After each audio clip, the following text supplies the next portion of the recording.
Everyone's had this moment. You've just closed your suitcase, set your phone aside, told yourself, tonight, this is mine. And right in that perfect second, your phone starts buzzing. You don't even need to look at the screen. You already know who it is. This video is really just a starting point. Because from the moment you submit that time-off request to the second you're back at your desk badging in, you're going to run into 10 different boss types, each with their own particular flavor of ruining it. Some are harmless. Some load you up with guilt without even realizing it.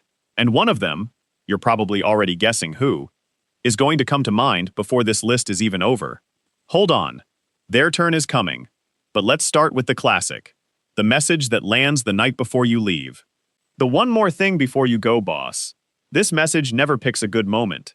It picks the worst one.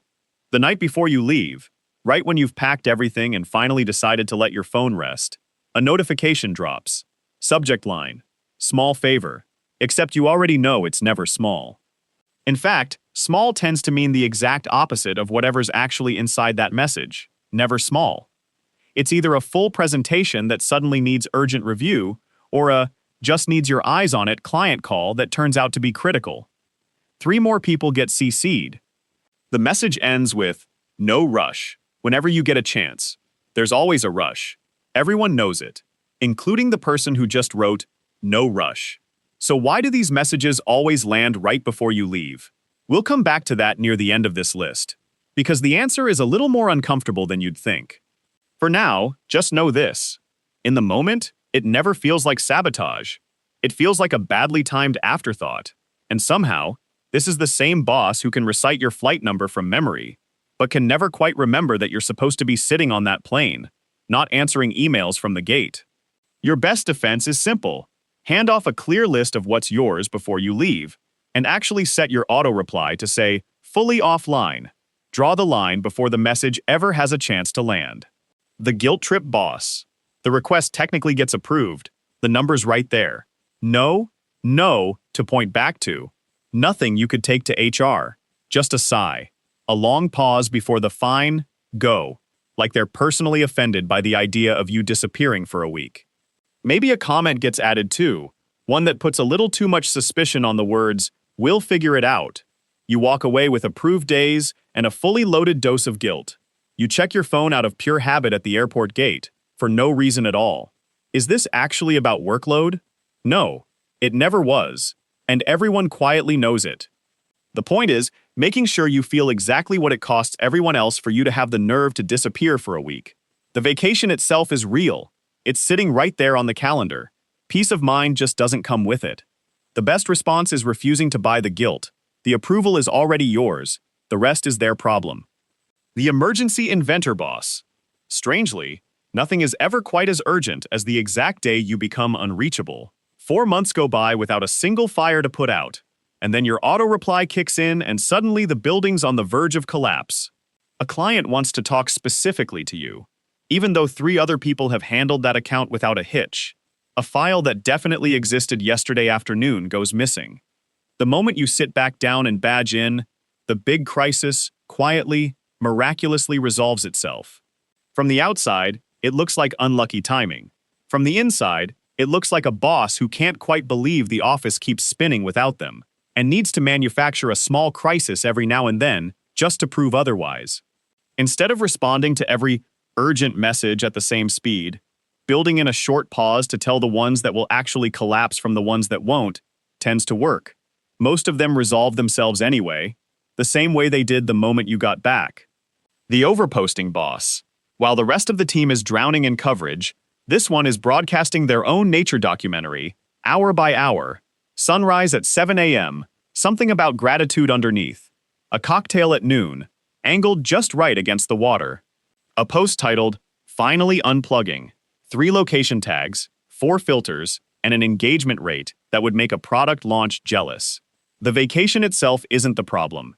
Everyone's entitled to one, and to living it loudly if they want. The problem is the volume, the timing, and the contradiction. Replying within the hour the moment something they actually care about lands in the inbox they claim to be ignoring. Nobody's jealous of the trip. Everyone's just quietly doing the math. Exactly how unplugged can you really be? Cocktail in hand, on a lounge chair? The fake Unplugged Boss. The auto reply is airtight. Fully offline, no email, back next week. And yet, at 9:14 p.m., time-stamped and impossible to miss, a Slack message drops. Another one at 6 the next morning. Wanted to mention this before I forget. Remember the question we asked at the very start. Why do these messages always land right before you leave? Here's where the answer's been hiding. Because this disconnection was never a real policy. It's a performance. It looks great in the auto reply, great in the red do not disturb tag. It just can't survive a single notification landing at the wrong moment. Everyone learns fast. Unreachable here isn't a fact, it's a suggestion. Ironic but true. The fastest way to get a same-day reply is to message someone who's supposed to be on vacation. The most effective move is mirroring that same silence right back. Not answering is an answer too. The ghost boss. Then there's the exact opposite type. The one who actually, genuinely disappears. No explanation given. No Slack. No email. None of that mysterious, just a quick look, message that somehow turns into a 40-minute conversation either. At first, it feels like pure relief. Then, around day 3, a small unease creeps in. What if something actually goes wrong? What if a decision needs making, and nobody around is willing to make it? The ghost boss isn't ignoring anyone out of malice. They just genuinely believe someone would call if the building were on fire. Nobody's called. Whether this is the most trusting thing that's ever happened to the team, or the most unsettling, nobody really wants to test it on purpose. Asking who's actually in charge while I'm gone, and naming a backup before leaving heads off that third-day unease before it starts. The approval bottleneck boss. In this office, every process runs through exactly one person, and that person is currently sitting somewhere with mediocre resort Wi-Fi and zero intention of checking it. A budget sits untouched, gathering dust.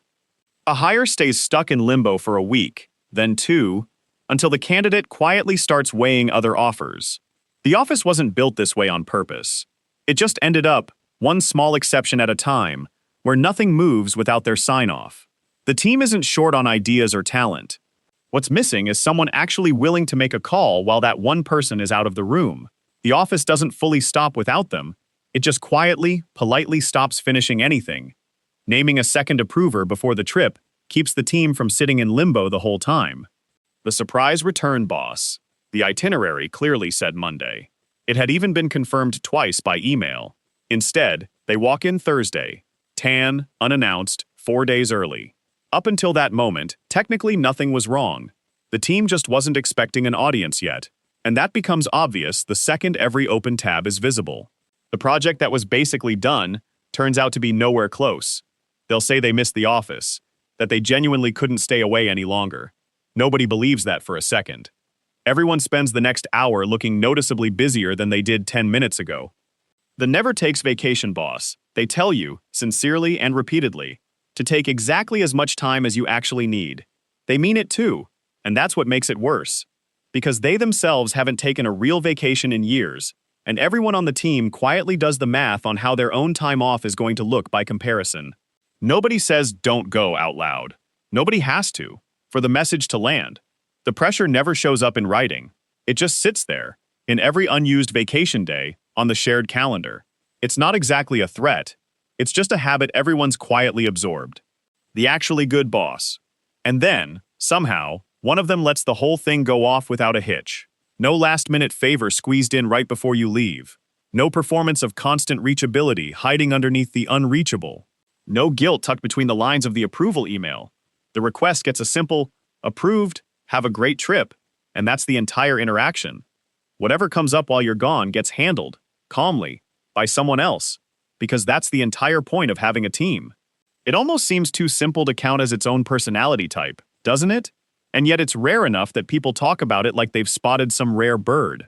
Turns out the bar was never that high. Almost nobody around here bothers clearing it. Now let's rewind. Back to that very first message. The moment you just closed your suitcase and set your phone aside. It was never really about the message. It wasn't really about whether the request got approved either. It was always about the same thing. What actually happens when you're not there? Who genuinely lets you go, who just performs letting you go, and who quietly turns your absence into an opportunity. Over time, figuring out which type your boss leans toward can shape how you think about your career and your work culture too. Because how a manager behaves while you're gone is often a far more honest signal than anything they'd ever say to your face. 10 types, counted. If your time off request has been sitting in pending for a suspicious number of days, you probably already knew which one you were dealing with before this list even ended. So what's the boss type, specific to your office, the one you could tell at a party, and nobody would quite believe you? Help us grow this list in the comments. Recognizing these types might do more than save your vacation. It might improve how you feel about work in general. And if any of this hit a little too close to home, the original boss video is right there. Same office. A completely different kind of chaos.